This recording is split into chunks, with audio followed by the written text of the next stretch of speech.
একদম তেল ছাড়া ঝামেলাহীন খুব অল্প সময়ের মধ্যে লাউয়ের একটি দুর্দান্ত চাটনি রেসিপি আজ আপনাদের করে দেখাবো। একটি বিশেষ ইনগ্রেডিয়েন্টসের জন্য লাউয়ের এই চাটনির স্বাদ অনেক গুণ বেড়ে যায়।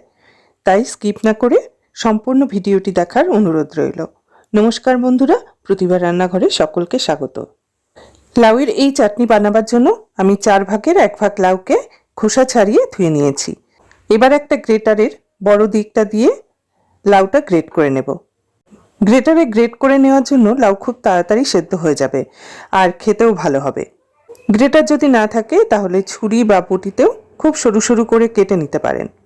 এই চাটনির জন্য এরকম একটি কচি লাউই নিতে হবে। সম্পূর্ণ লাউটা এভাবে গ্রেট করে নিচ্ছি। লাউ গ্রেট করে নিয়েছি। এখানে রয়েছে 25 গ্রামের মতো আদা। আদাটা একটা ছুরি দিয়ে এর ছালটা ছাড়িয়ে পরিষ্কার করে নিচ্ছি। আদা পরিষ্কার করে গ্রেটারের এই সরু দিকটা দিয়ে গ্রেট করে নিচ্ছি। আদার পরিমাণ এই চাটনিতে পরিমাণে একটু বেশি দিলে এই চাটনির টেস্ট এবং ফ্লেভার দুটোই দুর্দান্ত হয়। সম্পূর্ণ আদা গ্রেট করে একটা বাটিতে রেখে দিচ্ছি।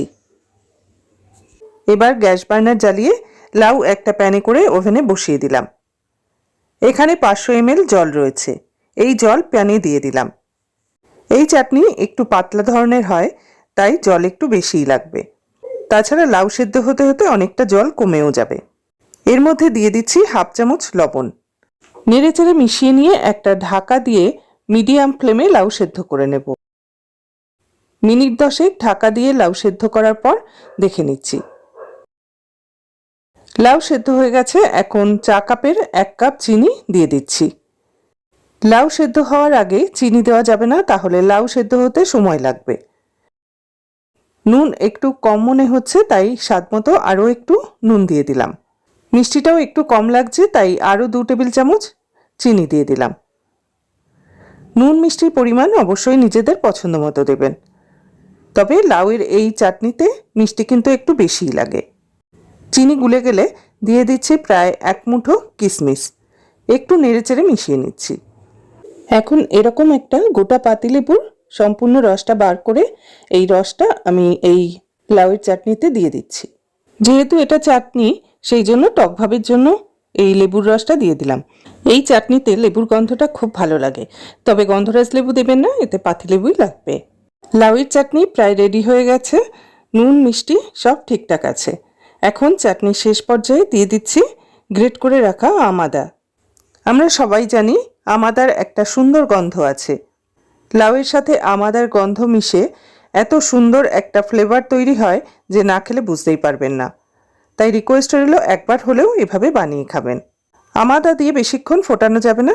2 মিনিট ফুটিয়েই গ্যাস বন্ধ করে দেব। তারপর একটা পাত্রে ঢেলে নেব। চাটনির কনসিস্টেন্সি দেখুন, এরকম হবে। একটু বেশ ঝোলঝোল হবে। লাউয়ের চাটনি আমার তৈরি হয়ে গেছে। এখন গ্যাসের ফ্লেম বন্ধ করে একটা পাত্রে ঢেলে নেব। লাউয়ের চাটনি রেডি হয়ে গেছে, কিন্তু এখন এটা খুব গরম থাকায় একটু ঠান্ডা হলে খেতে ভালো লাগবে। এভাবে চাটনি বানিয়ে আপনারা ফ্রিজে রেখে 2-3 দিন অনায়াসেই খেতে পারেন। ঠান্ডা হলে চাটনিটা খেতে অসম্ভব ভালো লাগে। আমার আজকের এই লাউয়ের চাটনি রেসিপি আপনাদের যদি ভালো লেগে থাকে তাহলে কমেন্টের মাধ্যমে অবশ্যই জানাবেন আর একটি লাইক দিয়ে পাশে থাকবেন। আমার চ্যানেলে নতুন বন্ধু হলে চ্যানেলটি সাবস্ক্রাইব করে পাশে থাকা বেল আইকনটি প্রেস করে দেবেন।